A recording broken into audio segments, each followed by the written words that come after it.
नमस्कार दोस्तों, मैं शायद इस तरह कभी कोई वीडियो हरगिज नहीं बनाता, ना ही इस तरह आपके सामने आकर मैं बात करता। लेकिन क्या है कि लोग हम हिंदुओं की हमारी अच्छाई को, हमारी उदारता को, हमारी सहनशीलता को हमारी कमजोरी ना समझें। इसलिए आज मैं आपके सामने आकर आप लोगों से कुछ बात करने वाला हूं। हाल ही में जो ये किसान आंदोलन चल रहा है पंजाब, हरियाणा और यूपी के बॉर्डर पर, उस किसान आंदोलन के मंच पर योगराज ने आकर हम हिंदुओं के बारे में बहुत सारे अपशब्द कहे, अश्लील भरे अल्फाज इस्तेमाल किए। उसने ये कहा कि हम जो हिंदू हैं वो ट्रेटर्स हैं, हम हिंदुओं की कौम ट्रेटरों की कौम है, बुजदिलों की कौम है, और ही हेट्स हिंदूज। और उसने ये भी कहा कि ये हिंदू औरतें थीं, ये दो टके में अहमद शाह अब्दाली के समय पे बिका करती थीं, और हम सिख उन औरतों को बचाया करते थे।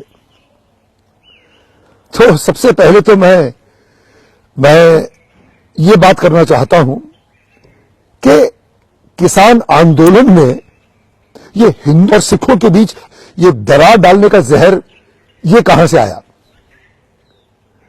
और मैं योगराज से ये पूछना चाहता हूं कि क्या सिर्फ पंजाब में ही किसान हैं? हां, खेती बाड़ी क्या सिर्फ पंजाब में ही होती है, पूरे हिंदुस्तान में नहीं होती? अरे भाई, गेट योर फैक्ट्स राइट। इस आंदोलन में हरियाणा के किसान भी मौजूद हैं, यूपी के भी किसान मौजूद हैं।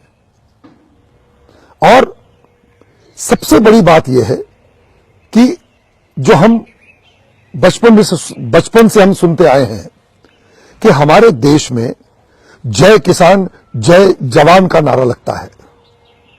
हम तो किसानों को और सिपाहियों को, जवानों को आदरणीय मानते हैं।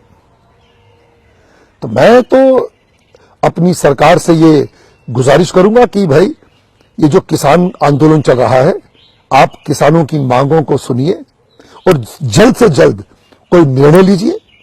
और हमारे जो किसान भाई, जो बूढ़े वृद्ध लोग जो सड़कों पर बैठे हुए हैं, वे उनकी मांगे पूरी की जाए और वे बेचारे राजी खुशी अपने घरों को लौट जाएं।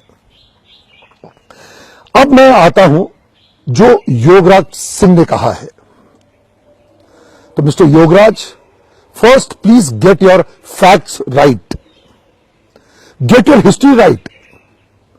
अब मैं तुम्हें बताता हूं कि हम हिंदुओं की दिलेरी क्या है, हम हिंदुओं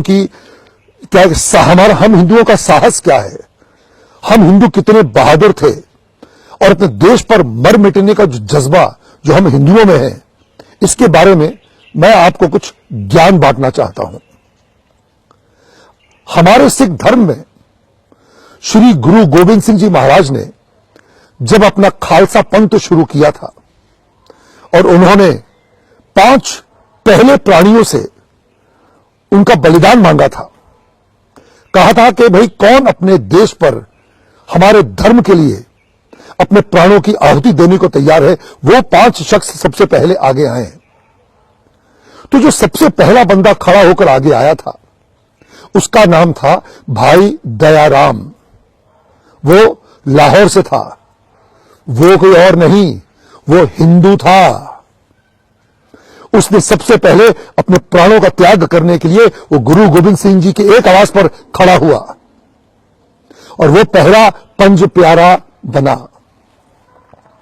जो दूसरा पंज प्यारा आगे आया अपने सर कलम करने के लिए, उसका नाम था धर्म दासन। वो भी एक हिंदू था, वो हस्तिनापुर मेरठ से था। और जो तीसरा जो पंज प्यारा आगे आया, उसका नाम था हिम्मत राय। ये उड़ीसा से था, पुरी से था, ये भी एक हिंदू था। और जो चौथा जो पंज प्यारा आगे आया अपने प्राणों का बलिदान देने के लिए, वो था मोहकम चंद। वो हिंदू द्वारका गुजरात से था, और जो पांचवा पंज प्यारा जो आगे आया वो था साहेब चंद, वो बिदर कर्नाटका से था, वो भी एक हिंदू था। And for your kind information, जो पहला पंज प्यारा था भाई दयाराम, वो भंगानी के युद्ध में गुरु गोविंद सिंह जी के लिए लड़ते हुए शहीद हुआ था, और जो दूसरा पंज प्यारा था वो नांदेड़ के युद्ध में गुरु गोविंद सिंह जी महाराज के लिए अपने उसने प्राणों की उसने आहुति दी थी, और जो तीसरा चौथा और पांचवा पंज प्यारा था ये चमकौर के युद्ध में गुरु गोविंद सिंह जी की खातिर, उनकी जान बचाने की खातिर उनके दो पुत्रों के साथ शहादत उन्होंने प्राप्त की थी। कहने का मतलब यह है कि तुम कह क्या रहे हो कि हिंदू कावर्ड्स हैं, हिंदू ट्रेटर्स हैं। ये पांच प्यारे थे, पंज प्यारे, जिन्होंने गुरु गोविंद सिंह जी महाराज को छठा खालसा बनाया था। सो कभी भी हिंदुओं की दिलेरी, उनके साहस, उनके आत्मविश्वास पर कभी सवाल मत उठाना। कहने का मतलब यह है कि गुरु महाराज के जो पंज प्यारे थे वे पांचों हिंदू थे, दलेर थे, साहसी थे, और वे गुरु महाराज की आज्ञा पर अपने प्राणों को न्यौछावर करने के लिए तैयार हुए थे। इसलिए कभी हिंदुओं की बहादुरी, उनकी सहनशीलता, उनके आत्म बलिदान पर कभी सवाल मत उठाना। अब आता हूं मैं बंदा बहादुर पर। बंदा बहादुर जिसने गुरु महाराज के दो साहबजादों की मौत का बदला लिया था, वो बंदा बहादुर कौन था? वो बंदा बहादुर था हिंदू ब्राह्मण, कश्मीरी पंडित। उसका असली नाम था लक्ष्मण दास। वो एक बैरागी था, एक तपस्वी था, जो अपने मोक्ष की प्राप्ति के लिए, ईश्वर की प्राप्ति के लिए संसार को त्याग चुका था। वो जंगलों में बैठकर बस पूजा पाठ करता था। जब उसकी गुरु गोविंद सिंह जी महाराज से भेंट हुई, और जब गुरु गोविंद सिंह जी महाराज ने उससे कहा कि आप अपने मोक्ष की प्राप्ति में लगे हुए हैं, लेकिन हमारा जो पूरा जो हिंदू समाज है, जो पीड़ित है, जो मुगलों के अत्याचार से त्रस्त है, उनका क्या, उनके उद्धार का क्या? तो स्वामी लक्ष्मणदास, उन्होंने अपना संन्यास त्यागा और वे गुरु महाराज के बंदा बने। और उसके बाद जो उन्होंने मुगलों का हाल किया, जो पूरे पंजाब में उन्होंने लड़ते लड़ते वो सरहंद पहुंचे, और गुरु महाराज के दो साहबजादे फतेह सिंह और जोरावर सिंह, जिन्हें दीवारों में जिंदा चुनवा दिया गया था, उनके मौत का उन्होंने बदला लिया। सरहंद की उन्होंने ईंट से ईंट बजा दी। वो कौन थे? वो भी हिंदू थे। उन्हें भी किसी हिंदू शेरनी माता ने ही जन्म दिया था। इसलिए कभी भी हिंदू कावर्ड्स हैं, हिंदू ट्रेटर्स हैं, ये बोलने की बात बिल्कुल मत करना। और तुम्हें पता है बंदा बहादुर की मृत्यु कैसे हुई थी? जब उन्हें पकड़कर दिल्ली ले जाया गया और उन्हें कहा गया कि तुम इस्लाम धर्म को कबूल करो, तो उन्होंने मना किया। उसके इनकार करने पर उनके बेटे का कलेजा उनके छाती से निकालकर उनके मुंह में ठूसा गया। फिर भी उन्होंने शहादत स्वीकार की, उन्होंने मरना स्वीकार किया, लेकिन अपना धर्म परिवर्तन नहीं किया। तो जो आत्मशक्ति है, जो आत्म बलिदान का जो जज्बा है, वो किसी भी हिंदू में कम नहीं है, ये याद रखना। अब तुम एक और हिंदू का नाम सुनो। नाम है दीवान टोडर मल। ये एक हिंदू क्षत्रिय थे। जब गुरु महाराज के दो साहबजादों को दीवारों में जिंदा चुलवाया गया, तब उनकी माताश्री ने अपने प्राण त्याग दिए। तो मुगलों ने गुरु गोविंद सिंह जी की माताजी और उनके दो साहबजादों की, जो बेचारे वीर गति को प्राप्त हो चुके थे, उनके दाह संस्कार के लिए लोगों को जगह नहीं दी, जमीन नहीं दी। तब दीवान तोडरमल आगे आए और उन्होंने उन तीनों का दाह संस्कार करने के लिए जमीन उन मुगलों से खरीदी। और जानते हो क्या देकर खरीदी? सोनों के सिक्कों से उस जमीन को भरकर, जितनी जमीन चाहिए थी अपना उनके दाह संस्कार के लिए, उस पूरी जमीन को सोनों के सिक्कों से कवर किया गया। उतने सोने के सिक्के उन मुगलों को देकर उन्होंने वो जमीन खरीदी और तब जाके गुरु गोविंद सिंह जी महाराज की माताजी और उनके 2 साहबजादों का दाह संस्कार हो सका, उनका अंतिम संस्कार हो सका। तो वो दीवान तोडरमल कौन था? वो भी एक साहसी वीर महापुरुष हिंदू था। अब मैं आपको एक और चीज बताना चाहता हूं, बिकॉज तुम्हारी हिस्ट्री शायद बहुत ही कमजोर है। अब मैं आता हूं गुरु तेग बहादुर जी पर। जब कुछ कश्मीरी पंडित, कश्मीरी ब्राह्मण गुरु तेग बहादुर जी के पास पहुंचे और उनसे उन्होंने कहा कि कृपया आप हमारी मदद करें, ये मुगल हम पर बहुत अत्याचार कर रहे हैं, हम पर जजिया टैक्स लगा रहे हैं। तो जब गुरु गोविंद सिंह जी महाराज जब छोटे थे, उन्होंने अपने पिताजी से कहा कि सबसे इस कुर्बानी के लिए आपसे योग्य पुरुष और कौन होगा, तो कृपया आप जाइए और इनकी मदद करिए। तब गुरु तेग बहादुर जी दिल्ली पहुंचे थे और उनका सर उन मुगलों ने उनका सर धड़ से अलग कर दिया था। हम गुरु तेग बहादुर जी की शहादत को शत शत नमन करते हैं। हम हर हिंदू, हर भारतवासी उनका ऋणी है। लेकिन मैं मिस्टर योगराज तुम्हें यह बताना चाहता हूं कि गुरु तेग बहादुर जी के साथ उनके 3 सेवादार जो उनके साथ गए थे, भाई मतीदास, भाई सतीदास और भाई दयाला, ये तीनों कौन थे? ये तीनों भी हिंदू थे।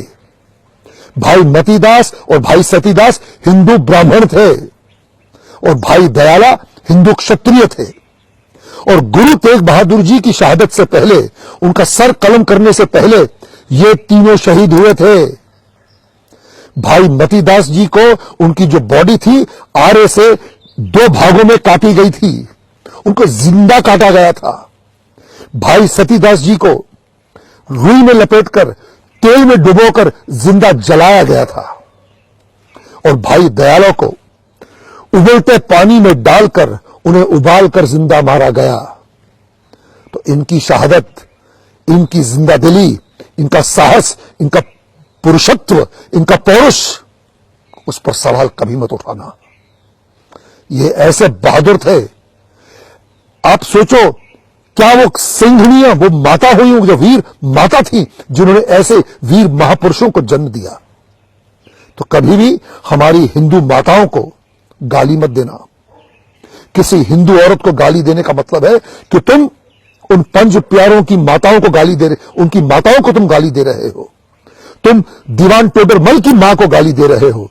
तुम बंदा बहादुर स्वामी लक्ष्मण दास की माता को गाली दे रहे हो। तुम भाई मतीदास, भाई सतीदास और भाई दयाला की माता को गाली दे रहे हो। तुम्हें पता है हमारे देश की परंपरा क्या थी?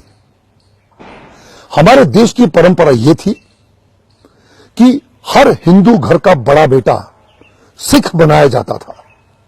उसे गुरु गोविंद सिंह जी को सौंप दिया जाता था ताकि वो उनकी आर्मी ज्वाइन करे, उनके बताए मार्ग पर चले और मानवता की सेवा करे।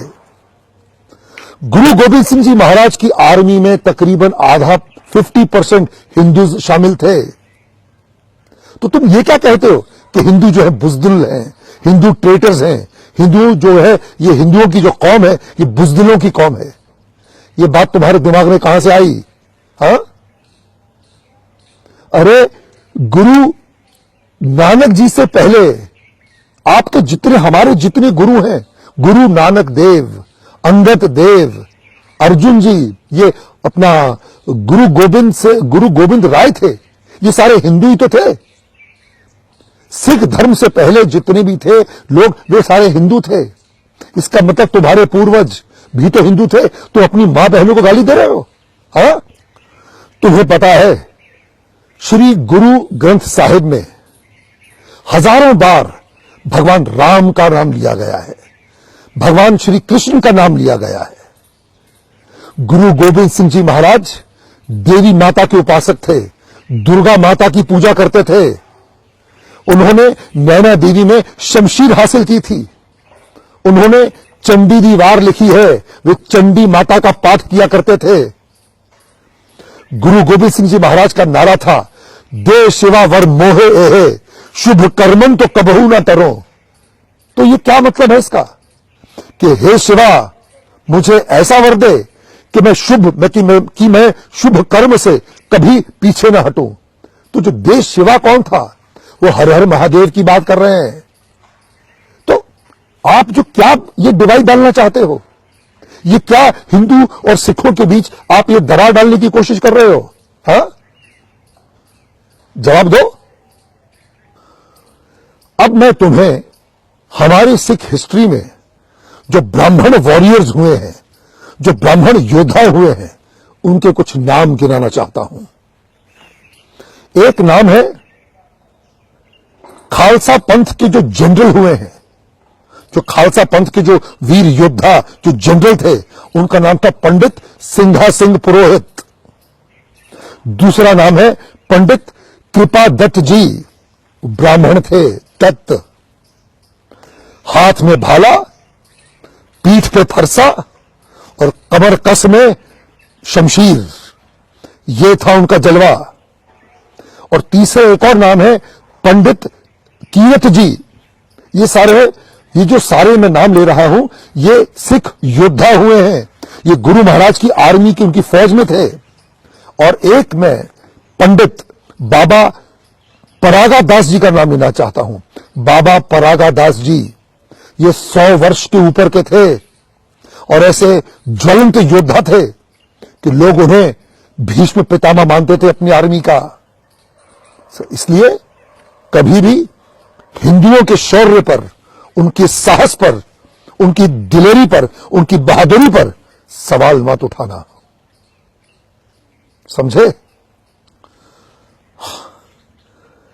मेरा दिल बहुत दुखता है जब मुझे वो मंजर याद आता है 2019 में पाकिस्तान में, जहां पर गुरु नानक देव जी का जो गुरुद्वारा है ननकाना साहिब, वहां के ग्रंथी की बेटी को उठाकर वहां के आतंकवादी ले गए, उसका रेप किया, उसे जबरन मुसलमानी बनाया गया।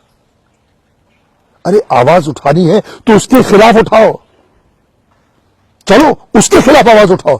मैं एक कट्टर हिंदू तुम्हारे साथ खड़ा होऊंगा, हिंदुस्तान का हर भारतवासी तुम्हारे साथ खड़ा होगा उस जंग में। हमें वहां के सिखों का सोचना है कि जो हमारी मां बहनों के साथ जो अत्याचार होता है वो ना हो। कुछ करना है तो वहां पे जो हमारी माताओं को, हमारी बहनों को, उनकी जो इज्जत लूटी जा रही है, हमें उसके खिलाफ जंग लड़नी चाहिए। मिस्टर योगराज, हम सब तुम्हारे साथ, क्या हर भारतवासी खड़ा रहेगा, लेकिन हमारे देश की किसी भी माता को, किसी बहन को गाली मत देना। जय भारत, भारत माता की जय, सनातन धर्म की जय, हिंदू धर्म की जय, सिख धर्म की जय। जो बोले सोनिहाल, सत श्री अकाल, हर हर महादेव, जय श्री राम।